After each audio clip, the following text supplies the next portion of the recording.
All right, guys, finally wrapping this up. This is part 3 of 3 of this video series of the DSP and the 4-channel amp install. Today, what we're going to be doing is unboxing those Gravity Warzone speakers, and we're going to be installing those, which, as you will find out, was kind of a pain in the butt. It really required a lot more than what I was expecting just because of the size of those speakers, but we'll get into that a little bit later. And at the end of this video, we'll get to see how the whole thing sounds. So stick around, stay tuned. I hope you enjoy it.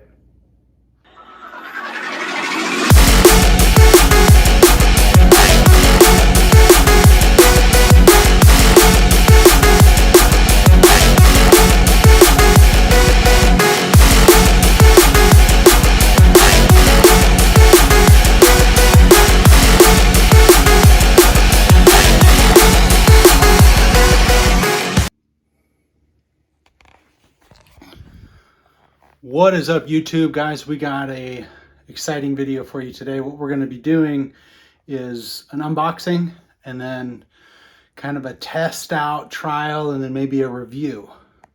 So what we're going to be doing is unboxing this cat. No, I'm just kidding. Hey, Jerry. Oh, goodness. All right. But what we are going to be doing, seriously, taking a look at these. These are made by Gravity, even though it doesn't say that anywhere on here. I guess that's the logo right there, Gravity. Warzone. That's the model WZP65. This is their 6.5 coaxial. These are going to be going in the doors of my Mirage. So let's take these open here. There was some tape on this. I cut it off already. There we go. Gravity, Warzone. And that's what you see when you open it up. Now this is one of their horn coaxials. I really wanted to try a horn. I've heard a lot of people say horns are kind of the way to go. I want these things to scream. So I figured I'd try a coaxial horn. Now let's take this out of here. Okay, that's what you get. Looks like we got our little jumper here. Now I've seen Amazon reviews about these, that they don't come with any instructions, and they don't. There's nothing in this box other than what you see here. No, there's no specs. There's nothing anywhere on this box except 600 watts. So we can kind of be a little suspect of that, right? Like, will this thing actually take 600 watts? Probably not. But I kind of have a theory with these kinds of things. Well, let's open this up and we'll get into this. So back to the coaxial. I really wanted to run a horn, but I didn't want to run multiple amps. I didn't want to have to build door pods. I just am not ready to do that yet. Maybe in the future, but not right now. So I was looking at coaxial horns. Some of them are expensive, about $100 a pair. You can find some that are $100 per. And then DC Audio sells one of these, a coax with a horn. That bad boy is like $200 something per speaker. Well, I'm just not trying to spend that. These were somewhere in the ballpark of like $40 per speaker. And I am pretty impressed. I mean, that magnet is pretty beefy, you know.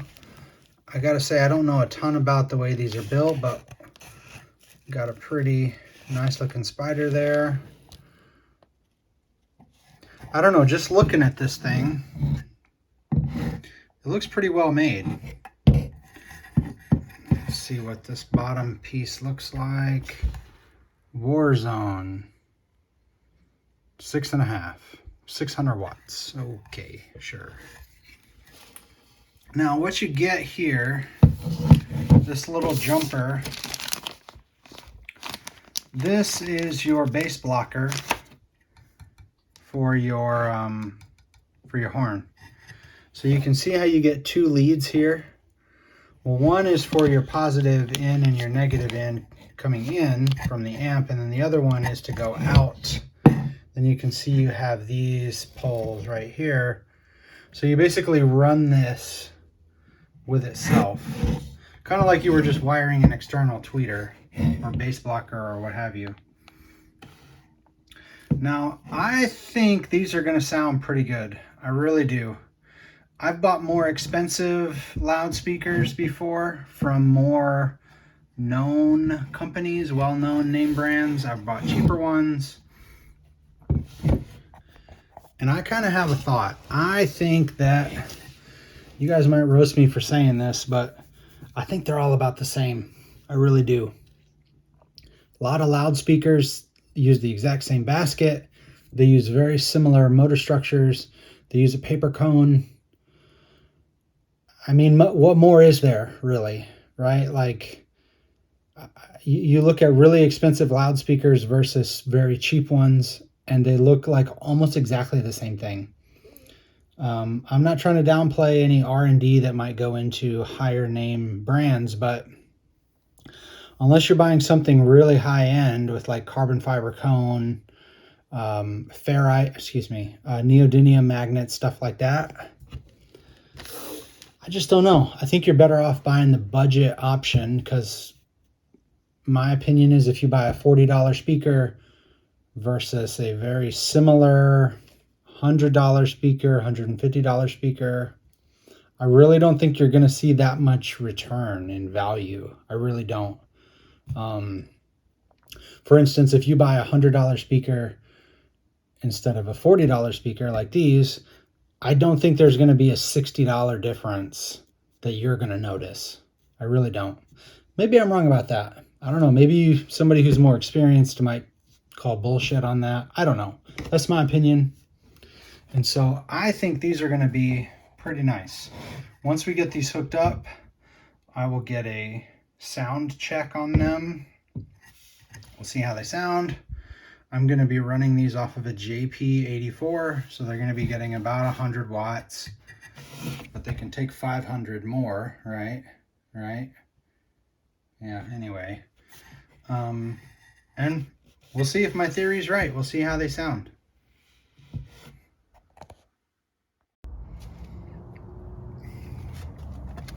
All right, guys, time to install these speakers now. Got the gravity war zones, and we're going to put them right here in the doors. Now, I've already removed the old JBL speaker. Now, if you guys remember, I put these rings in here so that I have something to mount new speakers to. I see it's even siliconed in there and then screwed in. Like, this is part of the door now, basically. So we already got our speaker wire run. What we got to do now is clip these onto that. Okay, so as you can see, we've got the speaker wired up with the bass blocker. You know, it has this marked here, negative, positive. That's the only markings on this speaker that I saw, so I just assumed that corresponded. This whole side is the positive, this whole side is the negative.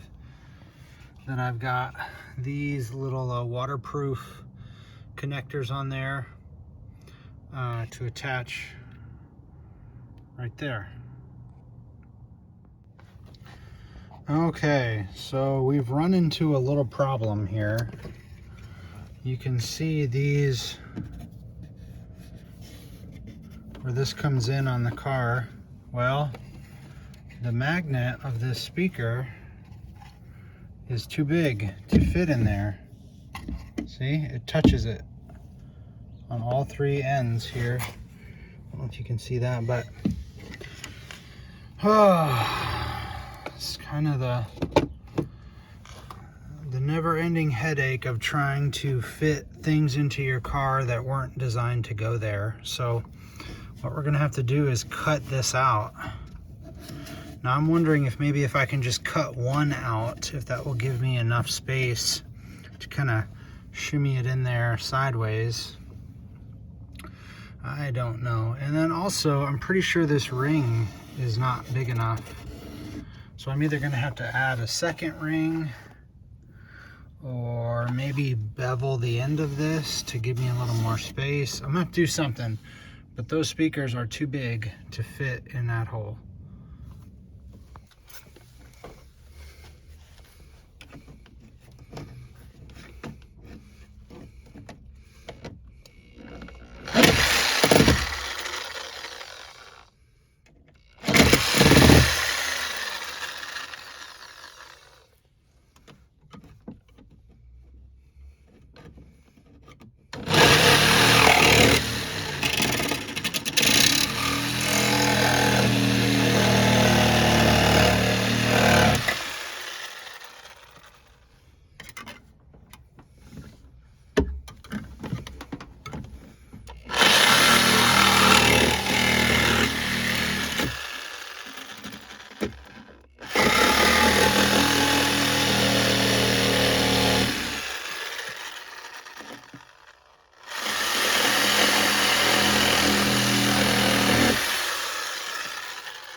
All right, not bad.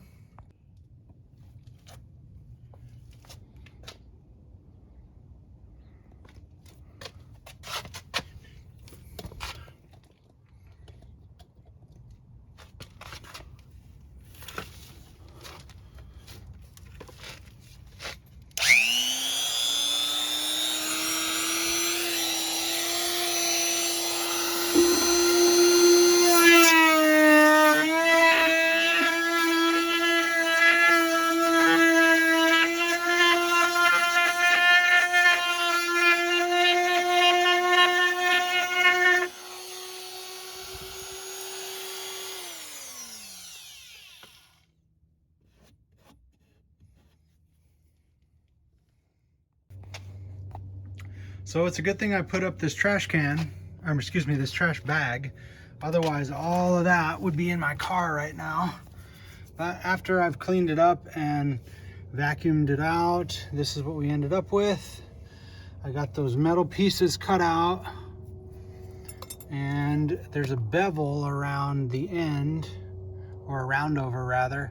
Maybe that'll give me a little bit more room to mount those speakers. Let's throw them in there and see if they fit. Okay, so here is the final product. I did end up having to shave a little bit more of that metal off. It was a tight fit, but after all of that, there, fits like a glove. Yeah, very good. And you know, we got clearance back there. I don't know if you can see now. Anyway, should have no clearance problems with this. I think that fits pretty good. So I was wrong. There is a clearance issue. Let me roll the window down. I don't know if you can see that, but it barely hits the magnet. Come on, focus, focus, focus. That window barely hits that magnet. So what I'm gonna have to do, maybe use another ring or something to space it out. The problem with that now is I don't know if we're gonna have an issue with the door, with it being pushed out too far, that the door doesn't clear. I don't know, I'll figure something out, I suppose. Okay, so now we got two layers. Is there a clearance issue? Man, that's hard to see. Sorry, guys. Come on, baby. Focus, focus, focus, focus. I don't know. But no, there is not. It stops right before it hits those speaker terminals. And it does not hit the magnet. So we're good. We're good to go. Now hopefully the door panel will clear. So here is a fitment of the door panel. It does seem to clear. Man, it's tight. I don't know if you can see in there, but that gravity speaker is right like 1/4 of an inch behind this, which is okay. I mean, as long as everything snaps into place, we should be good to go. Okay, and here is a little peek at the back door. I already had two of these spacers on here because I had to bevel this one to get it to fit. There was like a contour on that, I remember now. So all I had to do was take my router, my little hand router, and round over the edge to get this to fit in there. And we have no clearance problems. Perfect. One thing I might do is try to tuck that down a little bit. Yeah, there we go. Okay, so we know that they fit now. All we got to do is do the same thing to the other side. Okay, guys, so the rest of that I didn't really get on footage or any footage of it. It was just me putting the door panels back into place. Everything did end up fitting. I had to drill out, or excuse me, not drill, but sawzall out every single one of my doors. I had to round over the speaker ring on every single one of them because those 6.5s are a little bit too wide. And that was a chore. That was a chore. But again, that's what we do, right? When you try to put things in your car that aren't supposed to go there, that's the process, and it's part of the fun, right? That's why we do this. It's the process in and of itself is enjoyable. So got the whole car put back together now. Now let's hear how this thing sounds. Okay, so a moment of truth. We're going to see how this thing sounds. What we want to do first is I'm going to show you what I have the DSP set at, just so you kind of know where my crossovers and everything are. So the graphic EQ preset that we have, I don't know why it doesn't show this, but I've got it set on pop. That's just the one I thought sounded the best. And then if we go back, okay, audio input, graphic EQ. My crossover settings are like this. Channel 1, 130 hertz at a pretty steep roll off. Channel 2, these are the front speakers, same thing. And then channel 3 and 4 are my rear speakers. Those I've got crossed a little bit lower, 120 hertz, and not quite so steep roll off. Same on both sides. So that's where my crossovers are set. Okay, and what we're gonna use, gonna be one of these non-copyrighted songs from YouTube.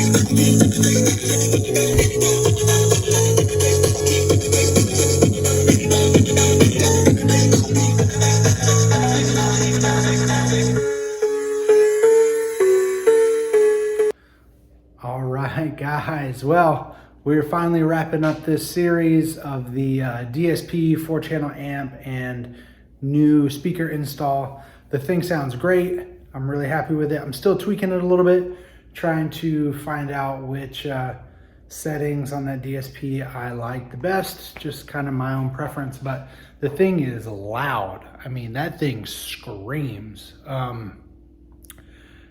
It is what I was expecting it to be. It sounds really good. And kind of like how I prefaced this video, I think you can get away with some pretty decent sounding speakers and not have to spend a ton of money. And I kind of think I proved myself right. Now, obviously that's personal preference. There are probably some sound quality guys or some audiophile guys out there that would disagree with me on that, but whatever, that's their personal preference. It's not mine. You know, I'd rather get a little bit more value and spend a little bit more money, spend a little bit less money, excuse me, or at least save money where I can. But anyway, as always, guys, I really appreciate you guys watching these videos. Please like, share this video, comment, subscribe.